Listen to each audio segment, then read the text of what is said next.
Hey, welcome to Outsmart Your Guitar. Glad you could join us. Today, we're continuing with part 2 on easy theory, learning note values.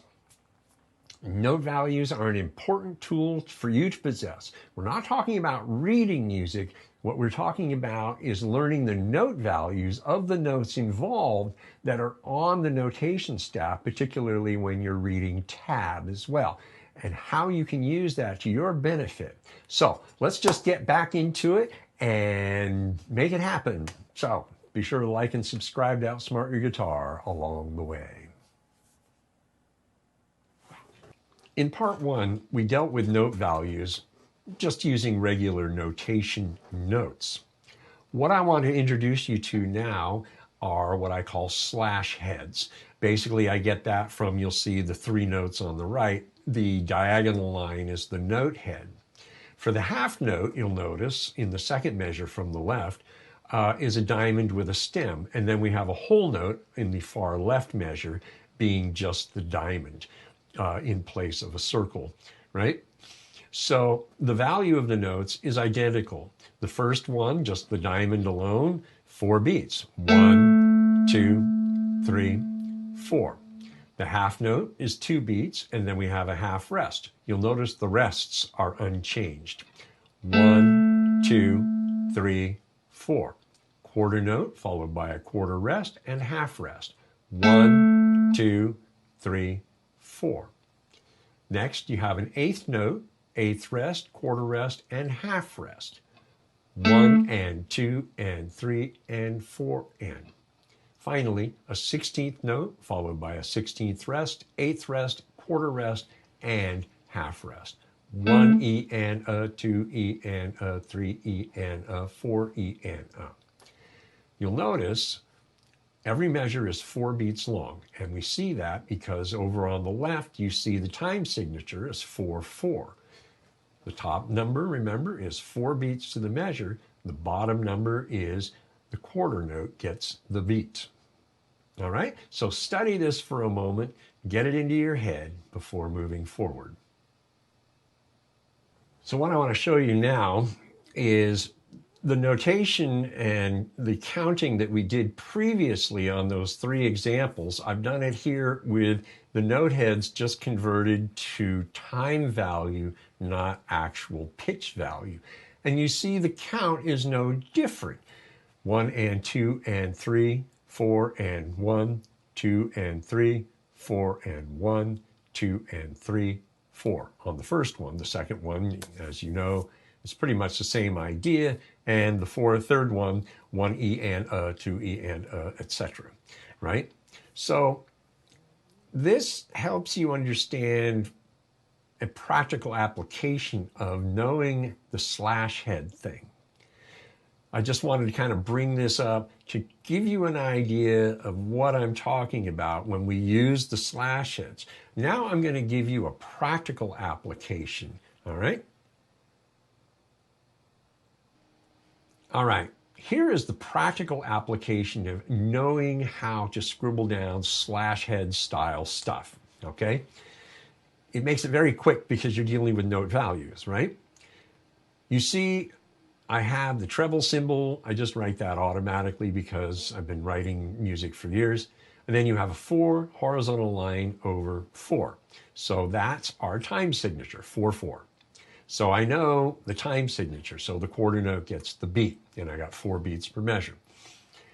So I've got a dotted quarter note, so 1 and 2, followed by an eighth note, and then 3 and 4. The next measure starts 1 and 2 is a rest. Come back in on the end of 2, 3 and 4. Then you have the repeat symbol there. So how does that sound? It goes, we have an A and a G chord. So we have 1 and 2 and 3 and 4 and 1 and 2 2 is a rest, and 3 and 4, and 1 and 2 and 3 and 4 and 1 and 2 and 3 and 4 and so forth. So I've scribbled down this idea very quickly. It's a great device because it allows you to be able to put ideas down very fast. If you don't have a recording device, this is the next best thing. And it helps you because you don't have to think about you don't have to memorize anything. And remember it, scribble it down like this, and you're good to go. All right? So let me take this one step further. Okay, so now when you're transcribing from a record, a rhythm part, or writing your own rhythm part, you want to be able to scribble things down quickly so that you can get the ideas down on paper, quite literally. So I always start with, okay, the song is in 4/4, so I'm just going to write my treble, clef, and 4/4. So I've got 4/4 written out, so I know the quarter note gets the beat. Now I'm working on a tune, and I'm just going to throw a rhythm out there for the sake of argument. That let's say I'm transcribing from a record, and here's the rhythm.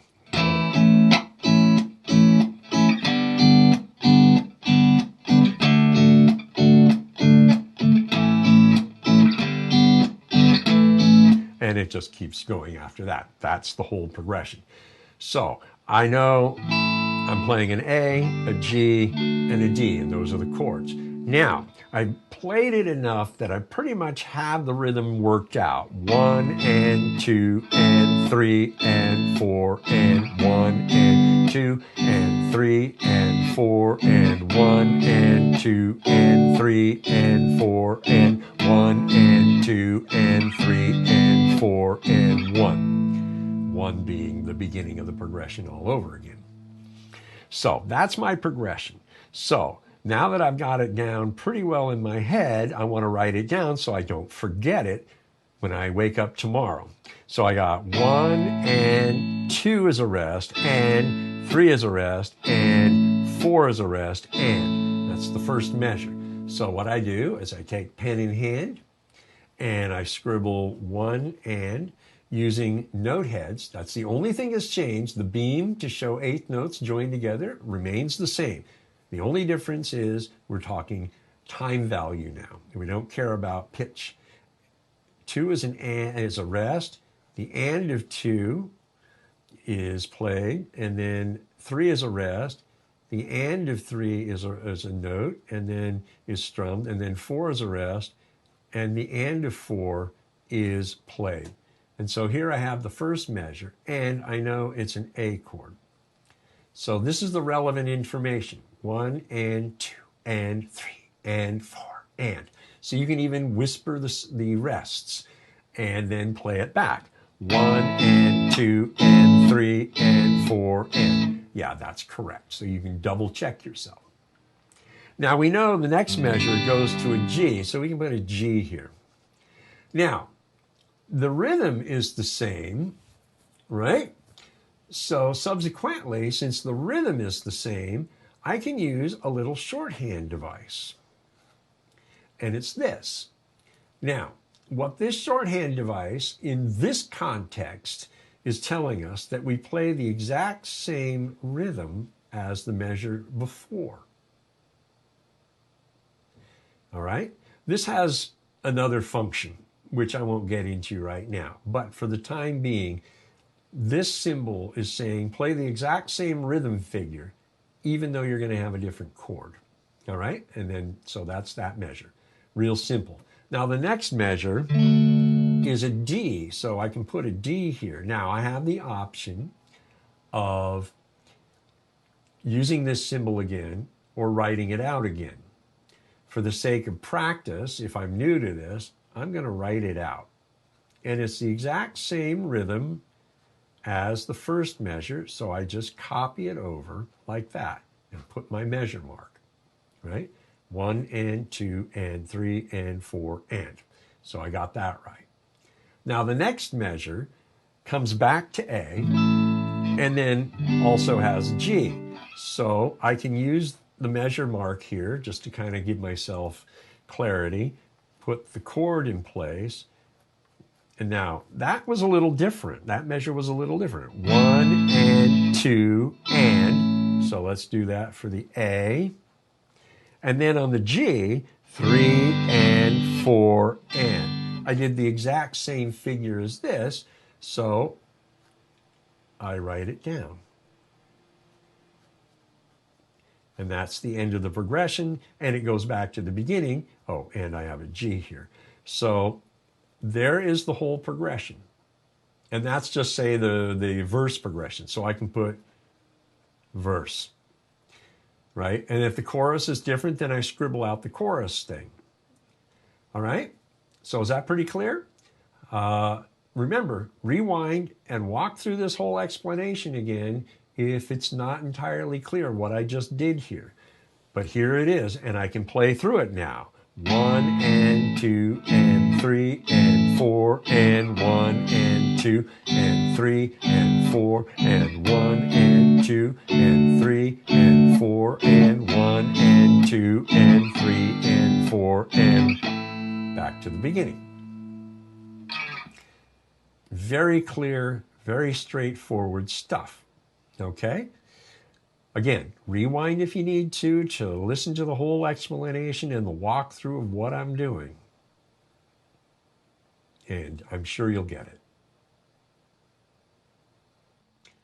Let's say you're writing a single note rhythm part or transcribing a single note rhythm part. How would you do that? Okay, for sake of example, let's say you're learning this or writing this, composing this.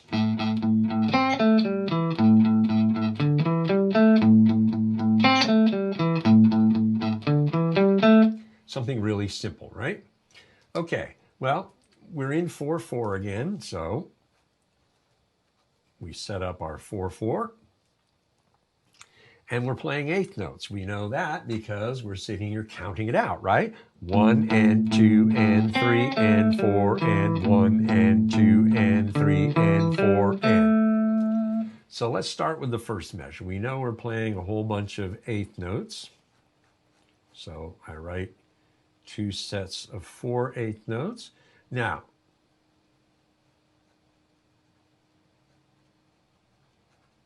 you want to give yourself some notes here to help you know what you're looking at the next day, right? Now, we're in the key of A, and that's the note we're starting on. So we A. Now, here's a device to help you understand. Sorry for rocking the camera there. This little thing. You look down here. When you're looking at an A with a subtext of 5, this right here is telling you the fret that note occurs on. Okay? So that's why I wrote that in red here to kind of highlight it. And what that is the fret that you're actually playing that note at. Now on the guitar, there are only 2 places an A occurs at the 5th fret, on the 6th string and on the 1st string. So we can be pretty sure we're playing the 6th string A. Now, since that is played for 1 and 2 and, you don't need to write A all the time. You can just leave it blank to show that that's all A's, or you can do this to kind of also indicate that's all A. And then you go to the next notes. Well, your next note is a C, and that's at the 5th fret. So you want to give yourself indicators to help you understand A, G, E. Exactly what the notes are. C, A, G, E. So our first measure is 1 and 2 and 3 and 4 and. C, A, G, E. Now, if you really want to, you can also put the frets of those individual notes. It's up to you. You don't have to. Now, the next measure, we know we have 1 and 2 and 3 and 4 and again. So we're just going to write out the eighth notes. Scribble that. Okay. Now, we know again we have the A at the 5th fret. And it plays for those 4 notes. The next note is a D, followed by an E, a G, and an A. Again, you can put the D5 and not put anything for the E, G, and A because they're pretty obvious. Now, you've got the whole thing, right? 1 and 2 and 3 and 4 and checking that second measure. And let's see now, the whole thing. 1 and 2 and, let's see, 1 and 2 and 3 and 4 and 1 and 2 and 3 and 4 and then it goes over again, right?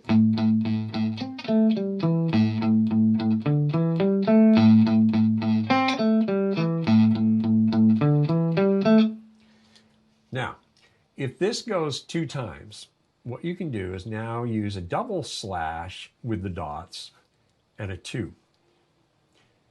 And this way, again, what it's telling you to do now this time is play everything exactly the same. You can reinforce that by pointing to the notes. Play everything exactly the same for the next 2 measures as you did for the previous 2 measures.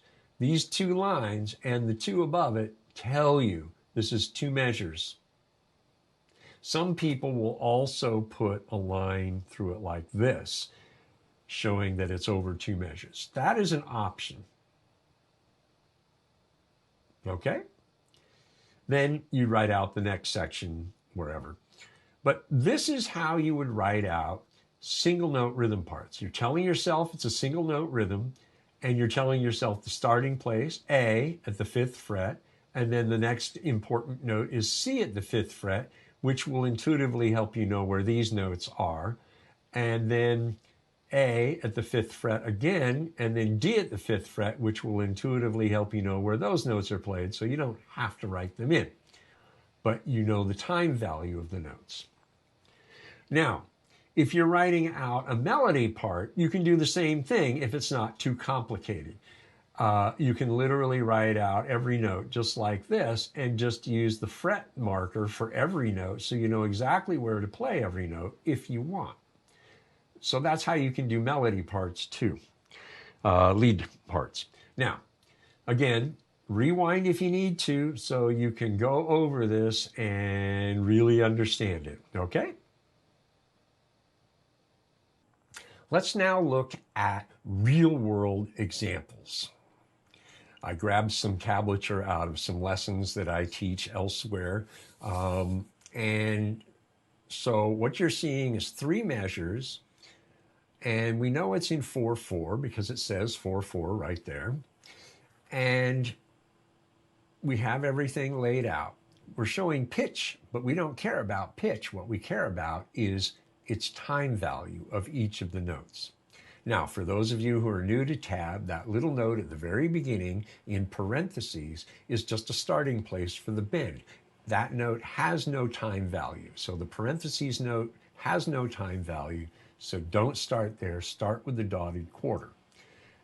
What I want you to do now is pause the video and count this out. Count through these 3 measures and see if you get it right. Here's how it should be counted. Now you'll notice the gray box shows you 1 and 2. That's showing that that note is held for that amount of time, right? So start counting through. The quarter note with the dot is 1 and 2. Then we have an for the 2/16. Remember, 2/16 equals 1/8. That's the 2/8 of the second beat.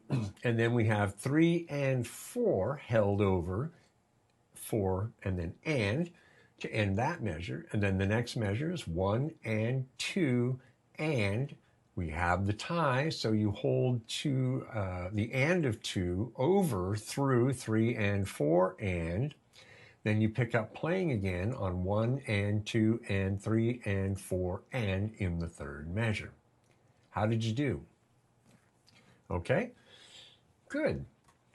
Now, it's okay if you're not getting this immediately. Getting these note values locked into your brain takes a little time, and it will take a little time, but be patient with yourself. You will get it. All right? So, spend a few minutes here and examine this and how everything is working out and why everything is timed the way it is. Then when you're ready to continue, go ahead and press play. The challenge now is to walk through playing this. So what you do is you grab your guitar and just start. Now you put your finger at the 13th fret, right? That's your starting place, and you're going to bend up to the 15th fret note.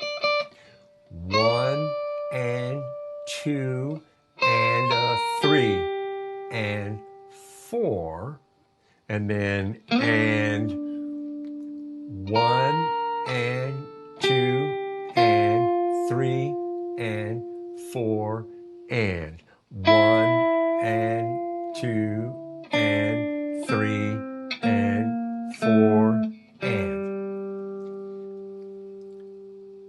Now, you might not have gone through it as smooth as I did, and that's okay. What you want to do is make sure you're counting the parts right so that when you play through it, you understand the timing. That's the whole idea of understanding the time value of the notes in the tablet, in the notation, so that you can sit down and play through this, having never heard it before, and not need to go running to a record to listen to how it's played.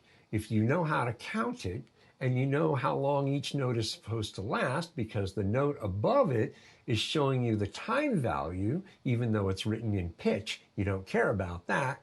You care about how long you're going to hold that note. And then you work it out, and then as you get better at playing through this bit, you smooth it out and then play it and get better at playing it, getting your fingers doing everything they're supposed to do, right? And that's basically the approach, okay? So spend a few minutes playing through this. And if you have to do it haltingly, that's okay. Just make sure you understand the time value of each note and how it works. All right? Then press play when you're ready to keep going. Okay, I hope I've made it abundantly clear through the repetition that understanding note values is very important, the time value of individual notes. Because when you're sitting down trying to learn tablature, you've got it all written out above, and all those notes indicate their value as well. And then looking at the tab, you can go through it and know you're learning it right because you're associating the time value of each thing you're playing with the written. And that means you don't have to go back to the record every 5 minutes. You can work on a whole section, get it down, and then go listen to the record and then play through it again and see, okay, yeah, this is correct. And then just work on speeding it up to the tempo of the record and then play along with the record.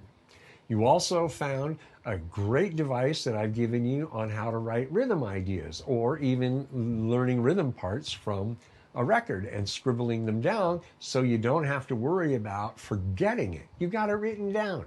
That's your memory on paper. Then you can internalize it as you play it more. Okay? So that'll do for this particular episode on Easy Theory. When I have more to share, I will put it up. In the meantime, tell me what you think down in the comments section below. I really am interested in knowing your thoughts. And if you have things you'd like to see me cover, please write it out and send it along in the comments section. And I'll take a note of it. And I read all the comments, by the way. And I'll set it up and I'll put it together at some point. Okay? So, thank you again for letting me be your teacher. I really do appreciate the time that you spend here learning what I have to share. It means a lot to me. It really does. I know a lot of people say that, but it really does mean a lot to me. All right? So, see you next time.